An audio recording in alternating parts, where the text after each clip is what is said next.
There's so many ways we think about drug addiction that are just plain wrong, and that stigma can make a person feel like they're all alone. If you know someone who is living with addiction, reach out, make the connection, have the conversation, stop the stigma. Here he is, our Canucks reporter, one half of the rink-wide duo with Andrew Wadden. Boy, were they busy this weekend with the Canucks losing in Toronto and Boston. It's Jeff Paterson back with Harrison Price. How you doing, Jeff? Yeah, doing all right. Sun came up here in Vancouver. That's not always a guarantee, but yes, let's look at the positives in all of this. We talked a little bit about this in our emergency Twitter spaces, and thank you for joining me on that Saturday night. Is the season already lost, Jeff? The Western Conference is by no means a land of giants this year, but you tell me, after another loss, after a road trip that is now 1-3, at best will be 2-3, and 4 wins versus 9 losses in regulation, is the season already lost? Yeah, I think so. Just the idea of this team is constructed putting any sort of run together now, I have trouble seeing how that happens. I don't see the blueprint or the map. I guess I looked at the power play as a path to the playoffs for this team. If everything else was stable, I thought the power play might be the X factor that would win them some hockey games. And the power play still continues to score. In fact, the Canucks were the first team to score 2 power play goals against the Boston Bruins all season. That meant nothing. Squat. Just flush that statistic. It should have helped their cause, but it didn't. And look, we asked all of last year, what would this team look like with just average goaltending? Well, over 16 games, I think we've got an answer to that. Now, the games that they've won this year, I think some of us thought, all right, what'll happen if they can't outscore their many problems? Well, I think you're seeing now on this 3-game losing streak, at the very least, over the weekend, they scored 1 even-strength goal. Bo Horvat, the deflection to get things going in Toronto, that was the only even-strength goal the Canucks scored in 120 minutes of hockey. And so, JT Miller scores a couple of power play goals. Sheldon Dries chucks one in to make it a little bit interesting at the very least. But the Boston Bruins got 4 goals from 4 different scorers. So I guess 5 actually with the empty netter. The Canucks had 3 goal scorers over the weekend. JT Miller had a pair, Bo Horvat, and Sheldon Dries. And so all of a sudden, even strength scoring has dried up. Anybody other than Horvat and Miller is kind of going AWOL now. Even Elias Paterson, who is invested and digs in, and the hustle and the try is there. He looks his most dangerous when he's shorthanded, though, in the here and now. It wasn't that long ago he had a 5-point night, but he's got 3 points in his last 5 games, and the only goal there was an empty netter in Ottawa. Connor Garland has gone 8 games without a goal. His last goal, an empty netter as well. So for all of the defensive problems in goaltending, guess what? Yeah. Kind of feels like offense has caught up to those other areas of concern for this Vancouver Canuck Hockey Club. The result is 4 wins in 16 games. Yeah, balanced scoring. We talked about it a little bit on Saturday as well after the Leaf game. Is 9 different guys who got on the score sheet for the Toronto Maple Leafs on just 3 goals Saturday, and they erase a multi-goal deficit. Canucks have blown 6 of those in 16 games. They have blown 7 leads in 16. So pretty much half the time they go out there, they blow a lead and lose the hockey game. Jeff, is it a matter of when and not if the Canucks move on head coach Bruce Boudreau? I think so. I think so now. There was a part of me there for a while that thought maybe he would be able to get to this group and that maybe they would sort of stabilize. But, ultimately, we asked the same question about, what would Scotty Bowman do with this group and the way that they defend? And you look at the final 2 goals against Toronto, just carnivals in their own zone. And then the first goal last night in Boston, again, just running around, and nobody's able to break up a cycle. And these teams that just spend these long shifts wearing the Canucks down, and it feels inevitable that the puck winds up in their net. And so now it feels inevitable that, yes, there'll be another head coach. And the question is, will they just promote from within? Mike Yeo, who's done this interim thing a handful of times in the National Hockey League, he'd be the cost-effective option, I suppose. There are other coaches out there, so we'll see where it goes. But I don't know. Change has to come. Change has to go beyond the coach, though. I think that much is evident. If we're on to a 3rd head coach with this group and the results are similar, then it's not the group, or that's not the coaches. It is the group, and they have tried, and they have tried to let Bruce Boudreau do his thing. But just this roster, the way it's constructed, I don't see how they get out of this. And we have certainly spent enough time on this program examining the cap situation and the lack of flexibility and wriggle room. And, what you see with this group essentially is what you get aside from a bit of a surprise scratch in Andrei Kuzmenko yesterday. And if that was tough love from the coach, we've seen him try that before with Connor Garland, but he's pushed buttons. He has moved guys in and out of the lineup. The fans wanted to see Rathbone. He gave them Rathbone. He gave them Burrows last night. It all adds up to the same conclusion. And that this team is just worlds away from where it has to be competitive at this level. The big question for me right now is, and nobody knows the answer. Drance has alluded to this a little bit, that he's got information on this front, but do they want to be better the rest of the season? Drance saying that he's got it, that, there certainly is a thought that maybe they should just be bad this year. And for the rebuilders, yeah, that makes a lot of sense, obviously, with Connor Bedard in a deep draft. That doesn't make sense if your name is Elias Pettersson. That doesn't make sense if your name is Quinn Hughes. And sometimes you have to do what's best for the organization, and superstar feelings be damned. But in the case of Paterson, who's not signed long-term, there perhaps are consequences for these kinds of actions. What's your gut telling you about what the Canucks actually want out of the rest of the season? Because that could guide what happens in a post-Boudreau era. Right, or I suppose it could mean that you keep Bruce Boudreau on and right. you just stay the course here and sort of the stealth tank mode, I suppose. We have established this. Look, in this business, in this market, we've got way too much experience examining tanks and all of the options that go into it. We're experts in that, unfortunately. And I guess this much we know. The players themselves will never buy into a tank, right? Like, they're just not wired that way. They're not conditioned. They are competitive guys. They got to the highest levels because they excelled. And so you're never going to get the players that pull the chute. But organizations can set these teams up for a lack of success. The problem is the Canucks are capped out. They made moves in this summer. They themselves went on the record about talking about anything short of the playoffs would be an abject failure and a disaster. And on November the 14th, it's just incredible. And, I know Harman Dial had a piece at The Athletic, and the headline was, can the Canucks legitimately tank for Connor Bedard? And it's just crazy to think that 16 games into the season, this is where we are. And I think as constructed, they're not bad enough at least they shouldn't be bad enough to be in the conversation with Arizona, with the Chicago Blackhawks, with the Columbus Blue Jackets, with the Anaheim Ducks are just a complete tire fire in their own zone, but so too are the Vancouver Canucks, I suppose. So, when I look positionally, like, I still believe in Thatcher Demko as an NHL goaltender. Like, I don't think he's lost his ability to play the position. If he ever finds any kind of form, then the Canucks have way better goaltending than any of those teams that I just mentioned. And you would think that would prevent the bottom from falling out. They've got enough top-end talent right here, right now, until they start stripping it away, that, again, this power play that's in the top 5 of the National Hockey League, like, you'd think that should win you hockey games, and it continues to score at an outrageous rate, and it's not good enough to get this team over the hump most nights. So I don't think they're as bad as they are, and yet I sit here and watch them like you guys do on a nightly basis. I see their record. I know all of their flaws, and I don't know. I mean, I have moments where I just cannot believe that 16 games into this season, they're now on a worse pace than they were last year, when ultimately at the 25-game mark, it led to the biggest organizational housecleaning that we have seen in a half-century of Vancouver Canuck hockey. So, long-winded answer, I still don't think that they are as bad as the teams that truly are in this tankathon, but maybe if you're management, you just stay the course here and you let this rot continue. It feels like such a terrible way to do business.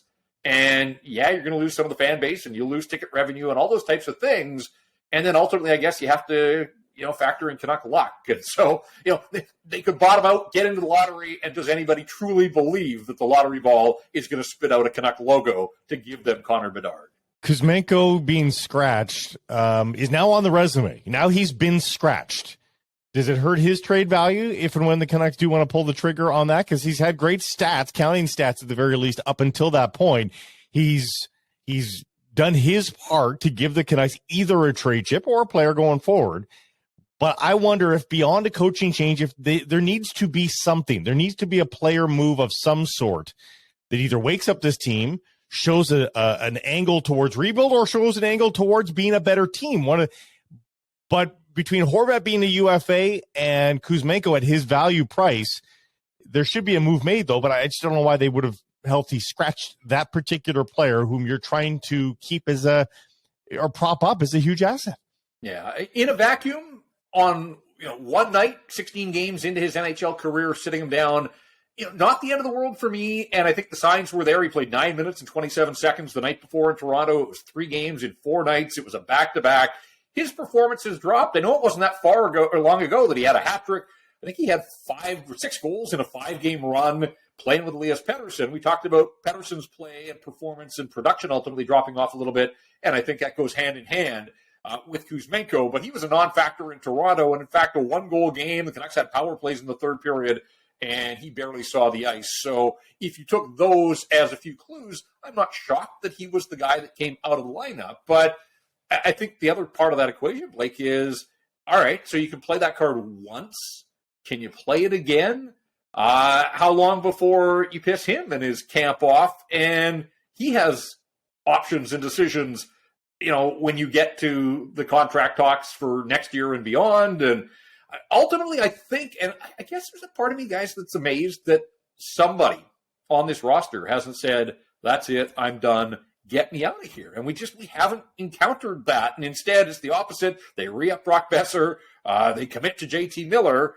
Obviously, Bo is going to have a decision, and as the losses mount, maybe Bo Horvat just says, you know what, it is time to find out what life is like on the other side of the fence somewhere, and that's certainly his prerogative. You work your way to be an unrestricted free agent, and if it's not working here and there's no signs that it's going to work here in the long term for the team, why wouldn't you, at the soon-to-be age of 28, want to experience winning and playoff hockey and a chance to truly contend? And then Elias Paterson is the one that I guess scares me, and that kind of feels like the nuclear option here. I've said it before to you guys. He just feels like he's a shrewd enough operator that, if he doesn't see this thing turning around, I can't imagine that, he has any sort of appetite at this stage. Just turned 24 on the weekend, statistically in his prime years here. Again, his effort level's been there. His production's dropped off a little bit in the short term, but I just feel like he's the kind of guy that's going to want to take control of his career. And I wonder if ultimately it just doesn't seem like anything else gets through to upper management or ultimately ownership. Like, how would they respond if this guy that was supposed to be the next one here in this market on a day that Daniel and Henrik are going into the Hall of Fame, what kind of reaction would that get internally at Rogers Arena if Elias Pettersson ultimately said, you guys don't know what you're doing, you don't see a way out of this thing, but I do, get me out of here. And quite frankly, even, you go back to Ryan Kessler when he basically said that to the Canucks, but the team was on the way down after the run of 2011. This is supposed to be a team that's moving in the right direction. Organizationally, they have not had to deal with that kind of demand from a star player. And certainly we have seen that happen elsewhere around the National Hockey League. Maybe we have that to look forward to. Maybe it's already happened quietly in the back channels. That was a pretty cathartic cheer for Tim Horvat when Bo scored. It seemed like there was more than just my son scored. I don't know. How worried are you for Podkolzin at this stage? I'm worried. I am worried about him, his development, short-term and long-term. And I was a little surprised on the weekend. I was just looking through the game notes and was surprised to see that the game on Saturday in Toronto, it had been 20 games since he scored an NHL goal. And that goes back to last season. And yet he finished last season so strong and took advantage of injuries in the top 6 to get an opportunity, the passion, the emotion, that shot. I mean, he scored at least half his goals, sort of from distance last year with that big-time shot. And that much we knew about him as a rookie. Well, he hasn't scored at all. And he doesn't have many shots. He's got 18 shots in the 15 games that he has played. His night in Boston ended, 3 shifts. And that's not who he is. And I don't think the Canucks need him fighting. But sort of like Thatcher Demko getting tied up with Brendan Gallagher in Montreal, it's guys getting out of character here. And clearly frustration is setting in. And I think that was Podkolzin wanting to show that, he was trying at least to make something happen. But he's not a fighter. That much is clear. And who knows? I mean, Bruce Boudreau said after the game that he would be taken for observation. It's an off day for the team, so we may not get an update. I don't know if he's going to be available. If there was a head injury there, certainly there was some damage that required some medical attention. He was bleeding pretty profusely as he left the ice, but 3 assists in the games that he has played. And I get the counter argument. People say, well, he's now on the bottom line or the bottom 6. How is he supposed to produce? But he started earlier in the season playing with better line mates and wasn't producing. And so Bruce Boudreau was sort of chicken the egg. Like, he had his moments in the top 6. It didn't happen. He gets dropped down. Now there's really no bottom line there. And I just wonder about the environment, all of this losing. And it just feels so toxic around the hockey club right now. Would he be better off taking a step back, get him out of the National Hockey League for even a short burst and just let him play and play a ton and try to recover the joy of the game of hockey? Because it can't be fun for him, even though he's got a couple of countrymen in that locker room now. But, one of them was a healthy scratch last night. I don't know. But I do ask people that think I'm being hard on Podkolzin, like, do you see growth and development in this guy's game? And I know it's just his second year in the National Hockey League, but I am concerned. He was a top 10 pick, and I just don't think you can allow a guy to sort of fester and spin his wheels forever. Like, at some point, something's got to give here. They've sat him down, they've moved him around the lineup, and it just doesn't feel like it's had any impact. But I do worry a little bit for him and his well-being. Being in this environment with 4 wins in 16 games, is that the best place for Vasily Podkolzin right now?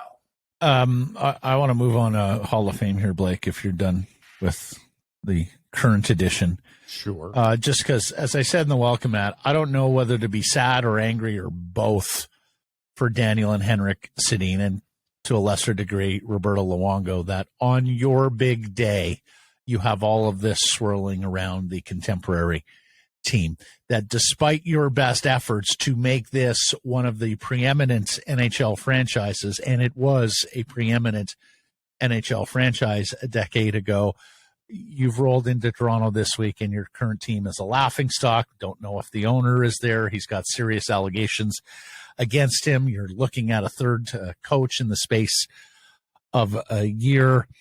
I'm absolutely gutted for Henrik and Daniel that, as much as this should be an unequivocal celebration, there are all these sort of but and peripheral concerns and considerations around the current Vancouver Canucks that, in my view, are tarnishing a little bit of what should be a purely celebratory weekend and day.